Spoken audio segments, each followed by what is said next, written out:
Hey everybody, my name is Lowell and welcome to the channel. So we have a reaction video. Now this comes from a comment on a video and it just simply said, I'm Acadian, do a video on that. I have no idea what an Acadian is. So we're going to learn something today.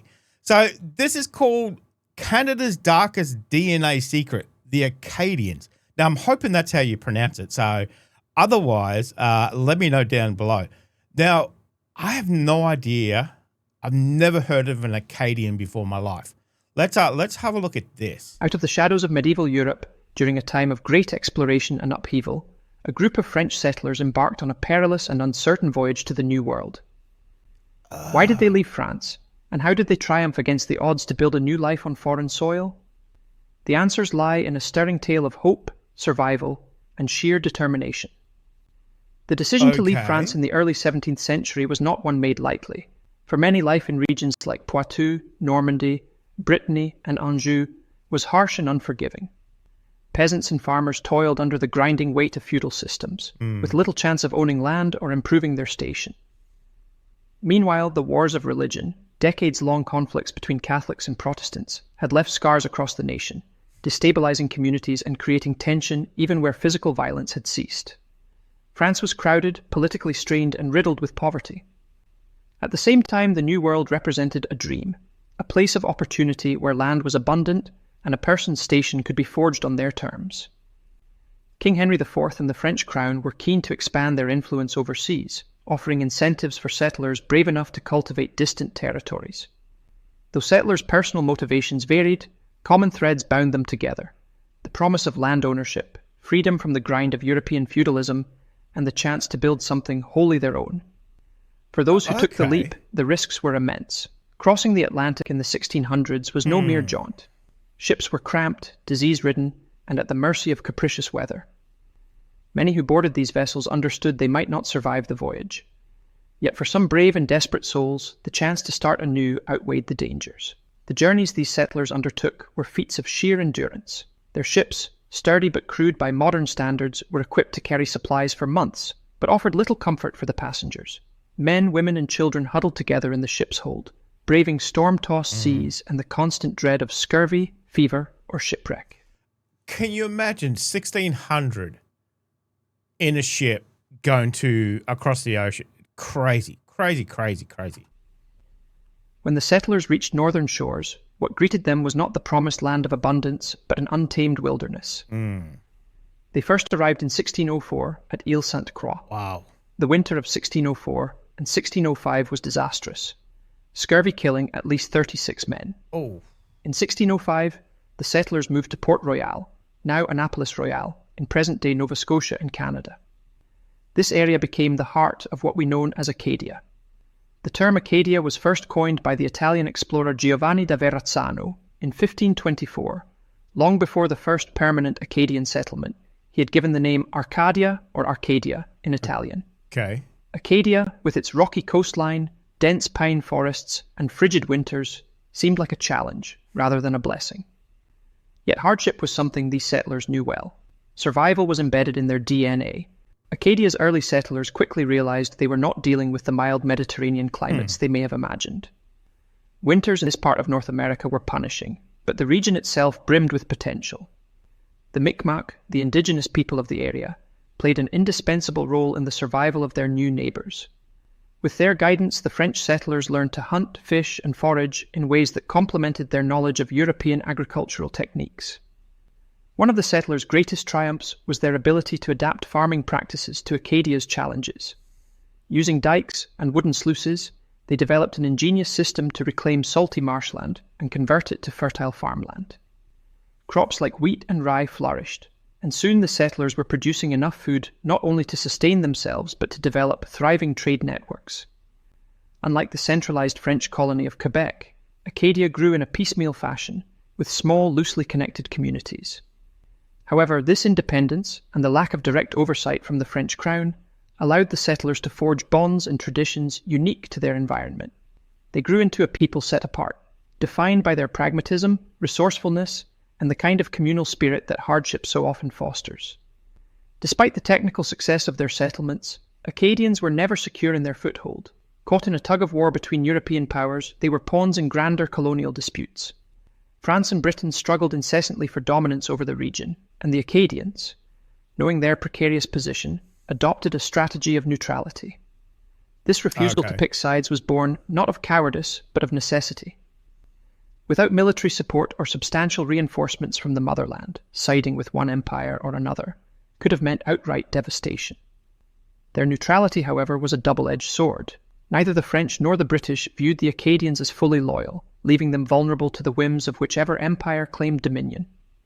The Treaty of Utrecht in 1713, which ceded Acadia to British hands, signalled the beginning of deeper troubles.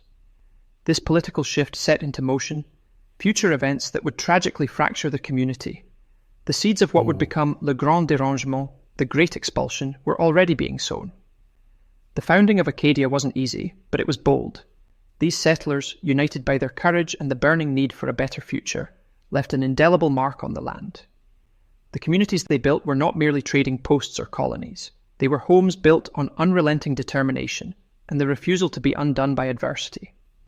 With no significant reinforcements from Europe, the population in Acadia grew almost entirely from the families who had originally settled the land, creating a closed and tightly knit society. Intermarriage among the settlers became the norm, less out of custom and more out of necessity. The lack of diversity in potential partners meant that genealogical lines were constrained, and the gene pool became increasingly insular. Over generations, this had profound consequences on the population's genetic makeup, amplifying specific traits and setting the groundwork for what geneticists today recognize as a bottleneck effect. The genetic bottleneck in Acadia meant that rare mutations, which would typically remain dispersed in a larger population, became more concentrated. Oh no. Genetic traits that might have otherwise been invisible in a diverse population began to emerge more prominently. This phenomenon set the stage for higher frequencies of certain inherited conditions within the isolated Acadian community. While this would not become fully apparent until they resettled in Louisiana centuries later, modern genetic studies have uncovered... Wait. In Louisiana? Wait. Are they the Cajuns? Until they resettled in Louisiana centuries later, modern genetic studies have uncovered startling insights into these early effects. Cases of inherited disorders like Usher blindness syndrome, characterized by hearing and vision loss, trace back to specific founder mutations present in the Acadian population. Similarly, increased occurrences of conditions such as Tay-Sachs disease in present-day Acadians can be directly linked to the concentrated genetic traits of their ancestors in Acadia. Catholicism was a binding force among the settlers, shaping both their social norms and their relationships. The French-English rivalry played a crucial role in shaping Acadia's fate, leading to its conquest by the English in 1654. However, the region was later restored to France through the Treaty of Breda in 1667. In 1690, New England adventurer Sir William Phips captured the colony, but it was once again returned to France under the Treaty of Ryswick in 1697. Following the War of Spanish Succession, 1701 to 1713, Acadia fell under British control permanently. In 1749, the capital was relocated from Annapolis Royal to Halifax, chosen for its superior seaport and its distance from Acadian population centres. The move aimed to establish Halifax as both a military stronghold and a commercial counterbalance to Louisbourg. Britain then took decisive steps to populate the colony with its own settlers, attracting migrants primarily from England as well as German regions with British ties, such as Hanover and Brunswick. Between 1750 and 1760, an estimated 7,000 British colonists and 2,400 Germans arrived in Nova Scotia. To maintain a strategic presence, the British constructed Fort Lawrence in 1750 to monitor French activities and their Mi'kmaq allies. The fort also served to safeguard potential English settlers and deter land invasions from Canada. Amidst mounting English threats and the looming risk of French and Indigenous reprisals, Acadian representatives were summoned to appear before Governor Charles Lawrence. One of the darkest chapters in Acadian history began in 1755, a pivotal event that forever altered the lives of thousands and left an indelible mark on their genetic legacy. The expulsion, once set in motion, lasted from 1755 to 1762. During this period, the Acadians were forced onto ships and deported to various English colonies along the eastern seaboard, reaching as far south as Georgia. Over time, some managed to make their way to Louisiana, where they played a key role in the development of Cajun culture. Okay. The Great Expulsion was both a human tragedy and a moment of profound fragmentation for the Acadian people. Bloody, well, I'm going to say British, but it's bloody English. This is exactly what they did to us as well with the Highland clearances. Bloody ridiculous. Okay, so this little group of people have been through literally the wars, you know, France, British, France, Spanish, you know, it's just like back and forth, back and forth, back and forth. It's like, bloody hell, just let them be. Great Expulsion was both a human tragedy and a moment of profound fragmentation for the Acadian people. Families were torn apart, communities uprooted, and generations left to grapple with the fallout of a forced exile that scattered them across North America and beyond. This upheaval disrupted the genetic and cultural continuity that had characterized Acadian populations for over a century, replacing it with a patchwork of new influences born from survival in foreign lands. The Great Expulsion was the culmination of escalating tensions between the British and French empires over dominion in North America. Though Acadia had been ceded to Britain by the Treaty of Utrecht in 1713, the French-speaking Catholic Acadians remained a thorn in the side of the British crown. Good. Suspicious of their loyalties and viewing their refusal to swear allegiance to the British king as an act of defiance, British authorities issued a brutal order in 1755. Acadian men, women and children were rounded up, stripped of their homes and possessions, and loaded onto ships bound for destinations as far-flung as the American colonies, the Caribbean, England and France. The expulsion shattered what had been a tight-knit, insular population. Families that had intermarried for generations, reinforcing a distinctive genetic pool, were now torn apart. Ships carried them to unfamiliar lands, where survival meant adapting to new communities, and intermarriage with non-Acadians became unavoidable. This forced exile introduced an array of genetic influences as Acadians were deposited into host societies where they sometimes integrated with locals. Acadians who found themselves in southern states, including Virginia and the Carolinas, intermarried with local populations, acquiring English, Scots-Irish, and even enslaved African heritage. Others sent to the Caribbean islands added Spanish and Creole ancestry to their genealogical lineage. Those shipped to France, ironically returning to the land of their ancestors, faced hostility and poverty, but also formed unions that reintroduced genetic links to mainland Europe. Such widespread scattering fractured the genetic homogeneity of the Acadian people. Long-standing traits concentrated by their isolation began to dilute. Even as families sought to reunite, these genetic alterations created a vastly more diverse population than what had existed in their original Acadian settlements. The first Acadians began arriving in Louisiana around 1764, following the expulsion. Over the next few decades, approximately 3,000 Acadians made their way to Louisiana. They settled primarily in the rural areas west of New Orleans, in what would later become known as Acadiana or Cajun country, Cajun being the anglicized term of Acadian. That's where Cajun comes from? Oh. Okay. God, learning stuff today. I tell you what, learning today. Okay. Acadiana or Cajun country, Cajun being the anglicized term of Acadian. While Cajuns today still overwhelmingly reflect their French origins, smaller but significant contributions from African, Native American, and Spanish populations are detectable. These genetic signals tell the story of adaptation to extraordinary circumstances, as Acadians clung to their identity while forging new connections in an unfamiliar world. By examining mitochondrial DNA and Y chromosome haplogroups, researchers have gained significant insights into the ancestry and evolution of this distinct population.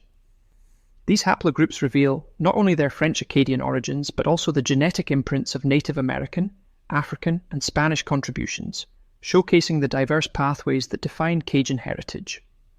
Mitochondrial DNA, inherited solely from mothers, offers a direct lens into the maternal ancestry of the Cajun population. Studies show that European haplogroups dominate the maternal lineages of Cajuns, particularly H, U, and J. Haplogroup H, the most prevalent haplogroup in Europe, is prominent among Cajuns and reflects their ancestral roots in France. It originates from the Near East during the last Ice Age and is found across Europe's early agricultural societies. Similarly, haplogroup U, especially its ancient subgroup U5, tells a tale of some of Europe's oldest hunter-gatherer populations contributing to the Acadian gene pool.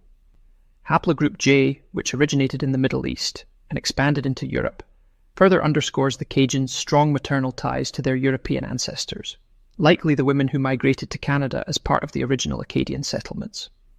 However, the maternal genetic story of the Cajuns also has traces of non-European ancestry, which illustrates the cultural interactions that occurred after their resettlement in North America. Small percentages of haplogroups like A and C associated with Native American ancestry are present in Cajun mtDNA. These lineages likely entered the gene pool through interactions or intermarriages between Acadians and indigenous groups in Acadia or Louisiana, such as the Huma or Choctaw peoples. Similarly, haplogroup L, which is rooted in African ancestry, appears in a subset of Cajun maternal lineages, reflecting the influence of African women, likely from the enslaved population in Louisiana. The paternal story of Cajun ancestry, told through the Y chromosome haplogroups inherited from fathers, supports the primarily European origin of Acadian men but also reveals non-European influences. Haplogroup R1b, particularly the R1b M269 subclade, is the most common paternal lineage among Cajun men. This haplogroup is a hallmark of Western European ancestry and is especially prevalent in populations of France and the British Isles, corresponding with the French origins of Acadian settlers. Another significant paternal haplogroup, I, represents broader European diversity and likely reflects migrations across Scandinavia and Central Europe that contributed to the founder population in early Acadia. Non-European Y chromosome haplogroups, although less common, offer additional layers to the Cajun genetic story. Haplogroup Q, associated with Native American paternal ancestry, appears in select Cajun Y chromosomes. This lineage is indicative of interactions between Acadian men and indigenous communities either in Canada or Louisiana. Additionally, haplogroup E, linked to African ancestry, is also present in small frequencies within the Cajun population, representing the paternal contributions of African men in the Louisiana colony during the 18th and 19th centuries. When considered together, the mtDNA and Y chromosome haplogroups provide a rich map of the Cajun migration and resettlement. The heavy predominance of European haplogroups, such as H on the maternal side and R1b on the paternal side, reflects the foundational French roots of the Acadians. The story of the Cajun people is imprinted in their DNA. Their haplogroup distributions mirror the trials, migrations, and cultural interactions that shaped their unique history. These genetic threads, stretching thousands of years and crossing continents, weave a story of adaptation and survival that remains vibrant in the culture and the shared history of modern Cajuns. Dang. Okay. That was very interesting. I'd never heard that term before, Acadian. Cajun, yes. We all know Cajun. That was unbelievable. That was unbelievable. Starting out, kind of, when it started out, and I'm thinking, okay, kind of like obviously the Pilgrims and, maybe the Amish and whatever else, that little kind of close-knit society. And then obviously the British come in and then, disperse them all and everything else. And, they meld into this completely different, society. As we know, the Cajuns, it's like, that was bloody interesting. That was bloody interesting. It's interesting where you went through, some of those, the ancestries, that's present in some of the Cajuns, African and Native American and French and European, it's all just kind of mixed in there, to give this wonderful, rich society that they have now. The food and the music and the language and everything else, mixed up in there. And it's just like, I did not know that's where the word Cajun come from. I tell you what, learned some stuff today. I tell you, learned some stuff today. So I kind of knew, I've heard that the French came down from Canada to Louisiana. I did not know it was from Acadia, from Nova Scotia. That was very bloody interesting. Very bloody interesting. So Yeah, there's a lot of information to take on, but obviously that what really came through is that power of resilience, you know, getting shuttled from here to there, putting up with different empires coming in, the Spanish, the British, the French, but still kind of sticking together, still holding on to what you can. And that is still present in modern day Cajuns. That's, man, talk about a journey. Talk about a journey from this promise of new land and new opportunities to completely getting, you know, steamrolled. But I think they won out in the end for sure. The people are still going strong. Yeah, they might be mixed up a little bit, but hey, they're still going. That was brilliant. That was brilliant. That was very, very bloody interesting. Cajuns, Acadians. I didn't know that. I didn't know that. I did not know that at all. Let me know, guys, if you enjoyed that. A lot of information, as I said, from that one comment on a video. Took us down a rabbit hole, which was very, very interesting. And I enjoyed that. I love learning some new stuff. So let me know if you enjoyed it, guys. Thank you very much for joining me. Make sure you stay safe, and I will definitely see you in the next reaction video. Oh, you're still here? You want more content? Why don't you check out my Patreon down here? You'll get plenty more content and some exclusive videos over there too. If not, why not check out this one over here?